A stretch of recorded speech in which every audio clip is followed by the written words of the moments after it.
hospitals, medical care, social services for this population. Their clerics visited often and made certain that all of these gifts were stamped with their seal and that each family had the means to practice their brand of Islam.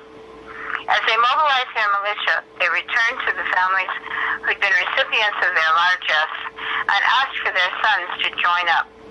Sometimes they even recruited daughters for missions against the Zionist entity. These were the beginnings of suicide car bombers. Their first targets were the largely Christian forces of the SLA, who in turn were trained and commanded by the Israeli Defense Forces. The latter had carved out a piece along the southern border.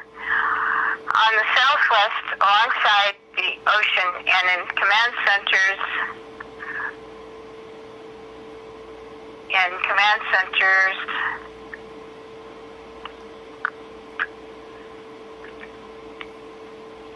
across southern Lebanon were the United Nations Interim Forces in Lebanon, UNIFIL, and the United Nations Observer Forces in Lebanon, UNSCOM. These international peacekeeping forces were monitoring a peripatetic ceasefire. It became even more ambiguous after the 1982 Israeli incursion across the Litani River.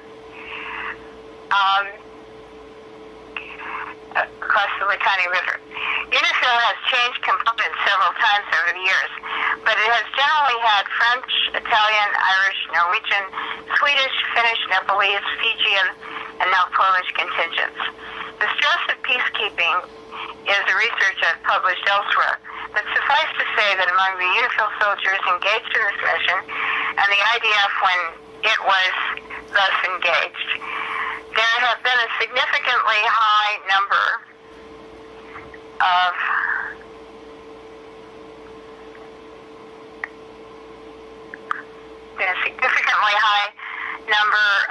casualties, not from direct enemy fire. This fact in itself argues that exposure to armed combat, witnessing the death of civilians and of comrades in arms, can induce PTSD reactions. As of this point in history, Lebanon remains a sectarian state, a theocracy of sorts run by political parties representing sectarian blocs. Some of the conflict has become parliamentary rather than street conflict, but the threat hangs heavily over otherwise cosmopolitan Beirut. Taxes to support the government and its agencies are rarely effectively collected.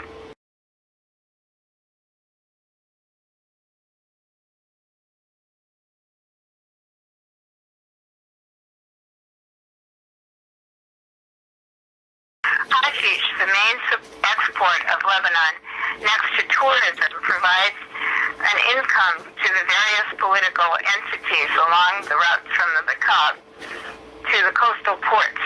Hezbollah has taken over and uses the former Palestinian training camps in the Bekaa, and it continues its war against Israel from the southern border of Lebanon. Suicide bombers no longer harass Israeli and Lebanese troops, but instead Iranian-produced rockets regularly remind Israelis in their northern cities and towns that terror from abroad remains a threat. Some of these rocket attacks have hit Arab towns and villages and killed a couple of Arab children in Nazareth. The only instruments without sectarian guidance are the oud and the camera. Retaliation for violence with violence remains a constant theme in the Middle East. Treaties and peace resolutions have a limited lifespan. Every so often, the idea of economic prosperity through sharing resources and production inspires a project that has some chance of success. But another suicide bombing quickly puts an end to that fragile aspiration. The late Honorable Sean McBride authored and shepherded the United Nations Conventions on Torture and Imprisonment, which has served to light the darkest corners of the seabed of atrocities. Yet, the best crafted international resolutions cannot by itself prevent the return of violence to its sectarian roots. The current round of violence in the Middle East and in Northern Ireland appears to be politically maneuvered. With the exception of too few exemplary programs,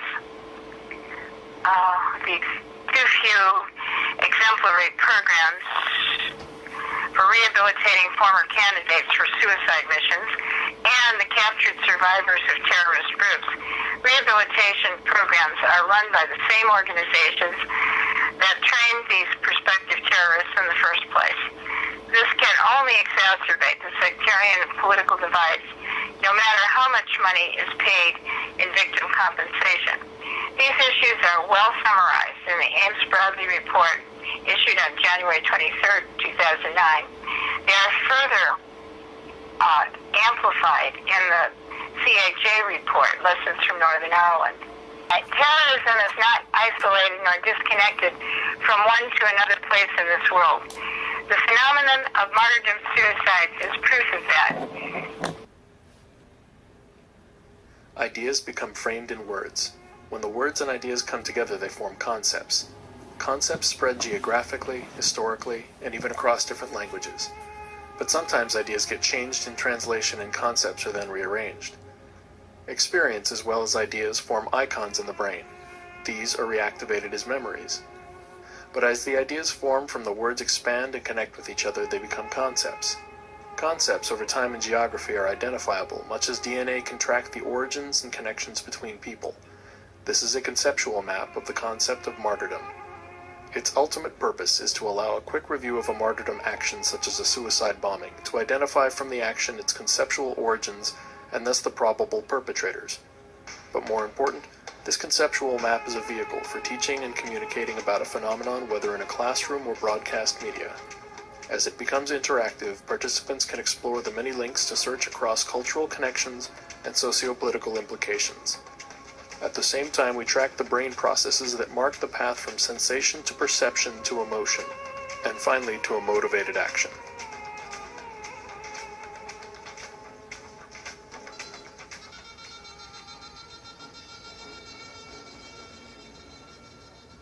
The word martyr comes from mythos, Greek for witness. It was first applied to the early Christians who were tortured and killed for bearing witness to Jesus Christ. The iconography included the crucifixion and Byzantine saint icons, as well as other symbols of torture and killing. The idea spread at the time of Constantine to what is now Istanbul.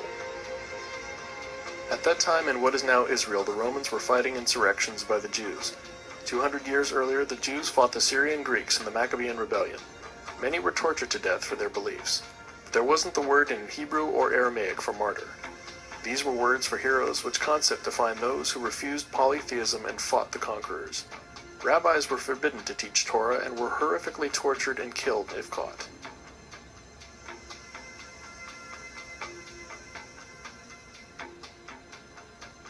Even as the idea of martyrdom emanated from the early Christians during the first several hundred years AD, another idea of martyrdom was spread by the Celts who had spread over Europe from the Caucasus sometime before Christ. They carried with them an idea of martyrdom through shaming their oppressor or enemy. They were not a non-violent people, but they seem to have perfected the ultimate in non-violent protest, the hunger strike. Ultimately, by the 5th century, the Celts were driven out or subjugated in the east by the Slavs, and in the west by the Romans, until their last redoubt, Ireland.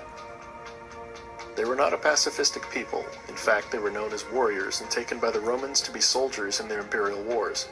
But among themselves, they had a practice of shaming their antagonists by putting the offended one before the doorway of the offender's house and starving until the offender apologized and made compensation for the offense.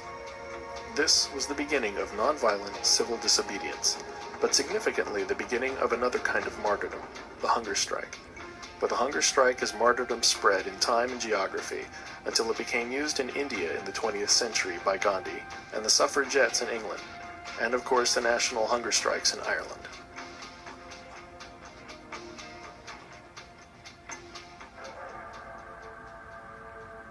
In the 7th century AD, Islam, through conquest and conversion, held dominance over this part of the world. The newest monotheism was much influenced by Eastern Orthodox Christianity and to a more limited extent, Judaism. The split in Islam came with the son-in-law and then the grandson of Muhammad were denied succession. Hussein, the grandson, died fighting for his rightful position, saying, "It is better to die than to live in oppression." Although direct representations of the Prophet are forbidden in Islam, Hussein's death and the self-flagellation that is practiced to commemorate his death provide bloody icons, and the words of Hussein and the Prophet Muhammad are used iconographically.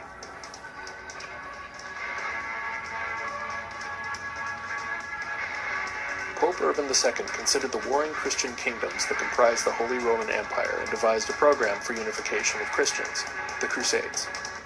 He promised that for every man who died in the struggle to free the Holy Land, all venal sins would be forgiven and they would ascend immediately to paradise. The concept of martyrdom had by that time been extended in Islam to include those who were killed in the struggle for Allah, and in the 15th century when the Moors whose caliphate over the Iberian Peninsula, the southern half of Europe, the Middle East, and extended through North Africa, were forced from Spain. The Roman Church established the Inquisition. New martyrs swelled the martyrology. Joan d'Arc in France was burned at the stake by the English conquerors who designated her a heretic. Moranos, new Christians accused of practicing their ancestral religion, were tortured to death and burned at the stake in Spain, Portugal, and Italy.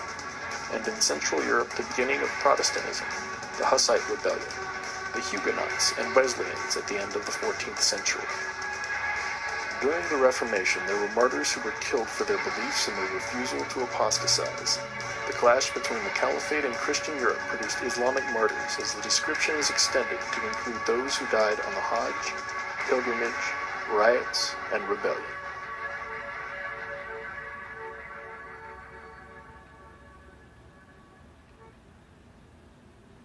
The question remains in all of these and other post-conflict nations and non-state nations, can the absence of violence, the institution of democratic elections, and the establishment of an inclusive legal code produce a unified nation? This question is not yet fully resolved. In many places, despite democratic elections and a government that rules by law, terrorism has become a way of life not readily relinquished in a society in which there is no parity in education, health, and economic opportunities. If the absence of violence connotes peace, and if the rule of law can become integrated into the fabric of the society and incorporated into the personalities of those who carry within themselves the scars of the trauma they've experienced, then perhaps there is a better future than the past.